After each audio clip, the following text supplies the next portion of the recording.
Okay, so the next project we're going to do is an MC Escher tessellation. Now, this is not a tessellation of his, but this is a good example of what a tessellation looks like. You're going to be doing one that's up and down. It's not going to be a radial one unless you would like to do a radial one. This is a good example of one of Escher's ones that he did with the fish and the birds. A radial tessellation would be one that revolves around as opposed to straight up and down.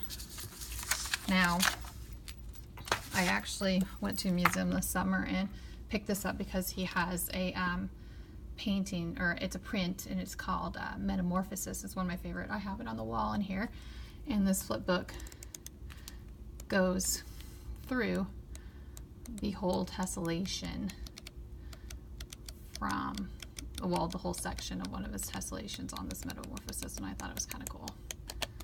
I'll show you that one again.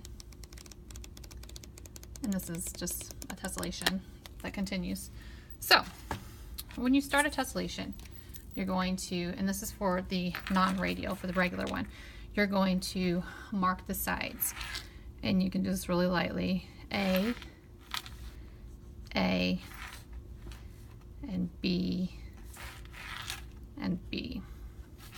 So whatever you take off of here, you're going to move to here. And whatever you take off here, you're going to move to here. So it fits together like a puzzle.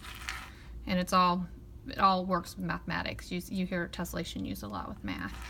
And then you're just going to draw a line from this corner, adjusting it to go to this corner. And then you'll cut that out. And you can't cut and adjust. So whatever you cut out, you have to tape down. So if you don't hit your line, just go with what you cut. Because if you cut a piece out and like adjust it, you're gonna have a chunk out of your puzzle and it won't fit together. So basically, whatever you cut out there, you tape down here, and it has to be taped exact. So line it up the best you can and tape it there. Then you would do another one on your B side, maybe. And this one you can kind of go off the edge as long as you have a corner to adjust with. Now, I have one I've done already that I've worked with because I know what it's going to look like. So I'm gonna go this one so I can help you. I did a larger section of this, so I know what it looks like.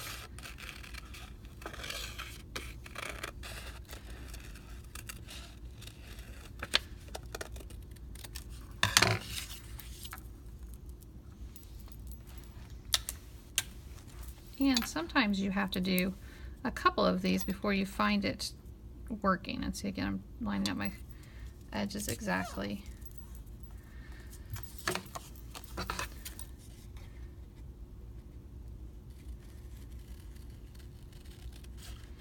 And when I did this example earlier, I did it on a bigger piece of paper and I wanted to make it small so you guys could see this for the video, so I redid it again. I'm going to show you what it looks like. Line these up really good.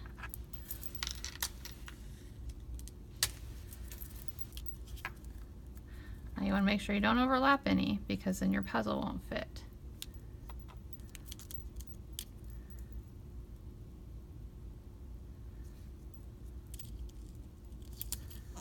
Okay, so there's your piece. Now, once you have this, you're going to decide what it looks like. And I'm going to do this one so you have some different examples to look off of.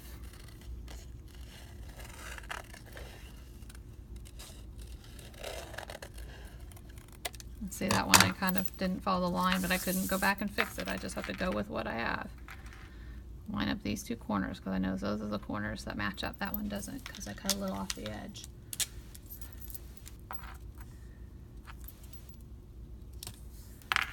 Okay, so here's my two choices. You just kind of look, and it's easy if you look at the edges, because sometimes the edge will look like something maybe that reminds you of something. You could turn it over. Maybe the other side will look like something. This one I did earlier, and I saw something right away. And to me it looks like a lion's head. So for instance, here's his nose, his like his little whiskers here. He'd have a eye that's kind of looking forward because here's his eyebrow for his other eye. Now you don't see his teeth, but if you think about it, here's where his teeth would be. This was cut out of here. So if I go up here, I can actually add in teeth here, and when you put it together, it will add the teeth when you put it together like the puzzle. So here's the mouth for the teeth here. Then his ear would probably be kind of a little here. And then he'd have his, you know, mane, flowing mane, kind of go with my lines a little bit here to where it kind of works with the edge. Kind of have your lion. Now you'd want to do more detail than what I have, just because yours is going to be the finished product and mine is just more for an example. But if you get my drift, so when you put it together, you're going to have you would trace this piece, and we're going to do this. What you would do is you'll get your big piece of paper and you'll trace this piece here.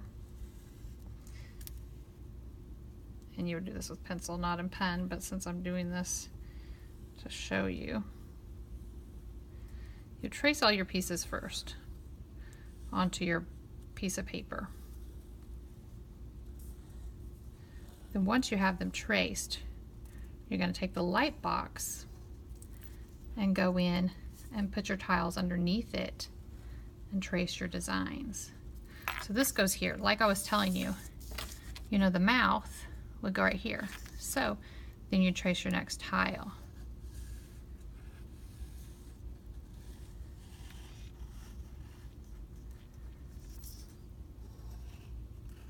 Now see how that mouth section right there blended into his body?